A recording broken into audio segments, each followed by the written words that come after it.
मwnw फारसिनि आफादनि जोयै 117 जन परियाल नखरनो जों दिनै हानि सार्टिफिकेट बिलाइ रानना होनो हाबाय। दा बेयाव जोंहा मोनब्रै फारसि जेरै दारागाव, सिब्रुबारि, भांग्रिगुसि आरो सिमला बस्ति गासै बेयाव जोङो 117 जन नखरनो जोङो हानि फोरमानलाइखौ होनो हाबाय आरो दा जिखिनि आद्रा थाबावनाय नखरनो होनो गोनां जिखिनि हानि फोरमानलाइ होनो गोनां बेखौ जोङो सरकारि भाबै जिखिनि डकुमेन्ट्स बिनाय जादों दा बेफोरखौ माने होख'नो हायोबा होजोबनो हायै सुबुंफोरा थालांथ'दों बिथांमोना जेब्लासिम माने बे फोरमानलाइफोरखौ होनो हाया डकुमेन्ट्सफोरखौ अब्लासिमहालागै बिथांमोननि हाया जाथ'नाय नङा। दा बेनिखायनो बिथांमोनखौ जों गुरै खावलायदों जेरैखि जाया नोंथांमोना जेरैखि जाया माने हानि फोरमानलाइखौ लानो थाखाय नोंथांमोननि जिखिनि डकुमेन्ट्स होनाय जादों बेखौ थाब-थाबैनो होलाय होननानै खावलायनाय जादों। दा बेयाव बुंनांगौ बाथ्राया बेनो जे जोङो दिनैजों बेयाव मोनब्रै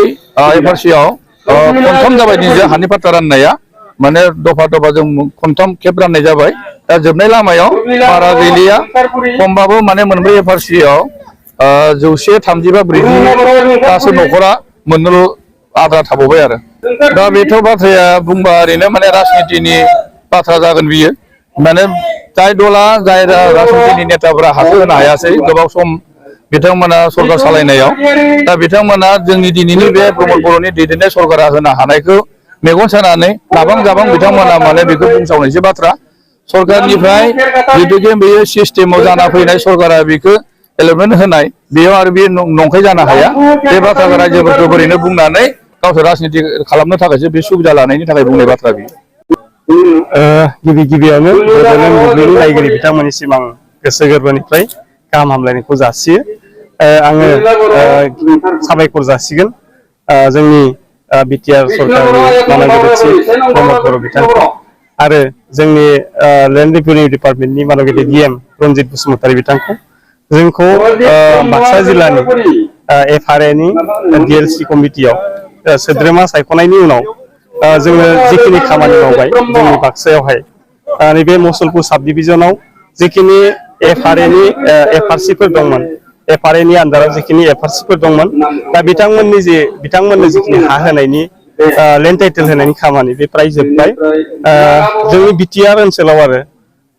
गासै जिल्लायावनो बे प्रक्रिया जागासिनो दङ आरो जोबोद माने स्पिड आप जादों दा नोंथांमोना बयबो नुदों दिनैहाय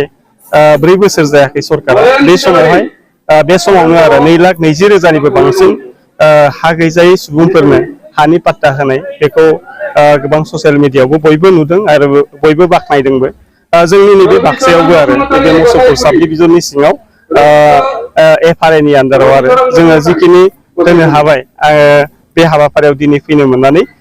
जोबोद गोजोननाय मोनदों। आङो गासै रायजो राजा बिथांमोनखौ खावलायगोन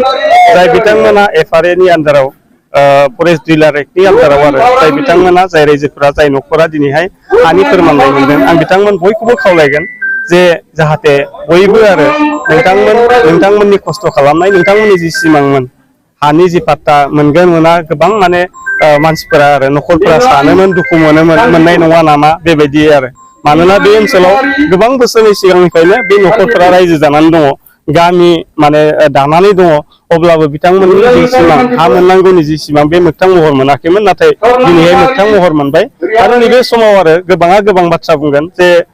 मोननायनि उनावहाय बेखौ फाननानै गुबुनाव थांनो नागिरनाय बे माने एसे बानसावनायबो जानोबो हागौ आङो जुदि सोरबा बेबायदि सानबाय बायदोब्ला आरो सोरबा नखरा आं खावलायगोन आरो जे जोङो जेराव दङ बेवहायनो थानांगो आरो जि सम्पदखौ जोङो मानगिरि प्रमद बर' बिथांनि दैदेननाय सरकारनिफ्राय मोनदों जे उपहारखौ बे उपहारखौ लानानै जोङो गोजोन मोनसे संसार दानानै गुन गोनां मोनसे समाज दानानै जों बे ओनसोलावनो थानांगौ बेखौ आं बयखौबो खावलायगोन।